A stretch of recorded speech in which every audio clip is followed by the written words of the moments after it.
Hi, folks. Welcome to Crisco's Corner. Welcome back. And those of you that are new, welcome. From Real Clear Politics, Newt Gingrich. If you remember Newt Gingrich, he was a Speaker of the House. He's also from Georgia. So having been a congressman there forever and ever and be involved in Georgian politics and being the Speaker, he knows a lot of people in Washington, of course, and in the state of Georgia. And this is what he had to say on Charlie Kirk's show. Newt Gingrich, Fulton County indicted Trump too early to take Hunter Biden case out of the news. That was the gigantic cluster that was the so-called special counsel, if you remember, for Weiss. Weiss is the same person in the DOJ that put together the Hunter Biden sweetheart deal that the judge found and said, you can't do this, and threw it all out. So they took away the guilty pleas in the deal, and they made the deal with Hunter Biden, head of the special counsel, which is a gigantic screw-up. So to cover up for it, Newt Gingrich said that they indicted Trump in Fulton County in Georgia earlier than normal. Speaker Newt Gingrich joined me this morning and shared a remarkable story. If true, someone from the D.C. called Fannie Willis. She is the prosecutor in Fulton County that prosecuted Trump and the others. And the person from Washington, D.C. demanded that she indict Trump on Monday. Why? To cover up for the Weiss screw-up. Let's see what Newt Gingrich has to say. That I am told, this is hearsay, but I am told by a reliable source, that Friday evening somebody from Washington called the district attorney in Atlanta and said, you have to indict on Monday. We have to cover up all of the mistakes we just made with Weiss. And she said, apparently, my jurors aren't coming back till Tuesday. And they said, you didn't hear me. You have to indict on Monday. And she said, well, they're not going to get here before noon. They said, it doesn't matter. She said, this means it's going to be 8 or 9 or 10 o'clock at night. They said, it doesn't matter. We need the news media shifting off of Weiss. Who made that phone call? We don't know. And I'm telling you up front, this is hearsay, but it's from a person who has remarkably good sources. I totally believe it, though, because that would explain why they leaked and they messed up on the clerk document, why she was exhausted, and why they had the 11 p.m. press conference, Mr. Speaker. That's exactly right. It's exactly right. They had to get it off the news from their news, meaning CNN, MSNBC, ABC, CBS, Facebook, and all the, not so much on Twitter anymore, and Fox to a certain extent. They wanted to change the story and the narrative. And Trump being indicted again, of course, would take up all the oxygen in the room. And this Weiss thing would be swept under the rug because it was a gigantic cluster on the Democrats' part to appoint the person that made the sweetheart deal, the DOJ, in the Attorney General's office to be the special counsel that's above reproach. And then now they're independent.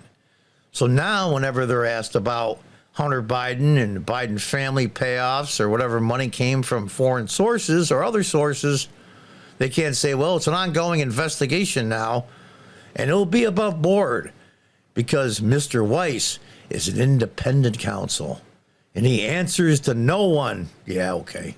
So they had to get that out of the news and off the, say in the old days, off the front page. Fascinating stuff. If you noticed, I don't know if we put this together or not, but what's her name? Willis, I think, was the prosecutor in Atlanta. They gave all the people that she indicted, including President Trump and almost a dozen plus others, until this coming Thursday to turn themselves in. They could do it before, but the deadline was Thursday. Well, as we all know, at the time of the indictment, President Trump had not declared whether he was going to be in the debate Wednesday night or not. So they did it the day after the debate, knowing that's when Trump would show up, he would go to the debate, and then he would go to Atlanta and be arrested. So that way they kept whatever he said at the debate out of the news. Well, he made a deal. He's going to sit down with Tucker Carlson. My understanding is going to be live at the same time as the debate on Fox News. And I guess Fox people flew to Bedminster to talk to Trump, asking him to please go to the debate, and he said no, which I don't blame him. He has absolutely nothing to gain by being in the debates. He's so far ahead. and everything to lose, I wouldn't either. I would wait till maybe there's a lot less candidates, and then maybe I would do it. But to make a long story short, that was finagled as well. The day after the debate, well, he's going to get a debate of a sense. He's going to get interviewed by Tucker. I'm a big Trump supporter, I'm going to say up front. But I hope Tucker doesn't pull any punches. There's some things that Trump did, and more of what he didn't do in his first term that I was upset about, but I'm still a huge supporter. And I'm hoping that Trump, at least historically in his life that I've seen, in the books that he's written, he has learned from his mistakes. I mean, business mistakes. His personal life is none of my business. His business mistakes, it looks like he's learned he never made the same one twice. So we hope that business acumen carries over if he wins the second term, which I think he's in a good position to do. But anyway, I got sidetracked. Now, you have to indict on Monday. We have to cover up all the mistakes we made with the newly appointed Hunter Biden special counsel Weiss, which tells me what everybody's thinking, including me. Joseph Biden is just a figurehead president. He's not really truly the president as far as policies and what things happen. He's like a figurehead. He's just there to because it's a legal requirement. For all intents and purposes, he's not the president. I love this. My jurors aren't coming back until Tuesday. You didn't hear me. You have to indict on Monday. They're not going to get here until noon. This means it's going to be 8 or 9, 10 o'clock at night. It doesn't matter, the source said. We need the news to ship off of Weiss. So Charlie Kirk asked who made the phone call. And Newt Gingrich said, we don't know. He just got it from a very reliable source, he said. This source has probably given him stuff over the years and has been 100% reliable. I'm telling you up front, this is hearsay, but it's from a person who has remarkably good sources. So I take it with a grain of salt. I'm about 95% sure that this is accurate.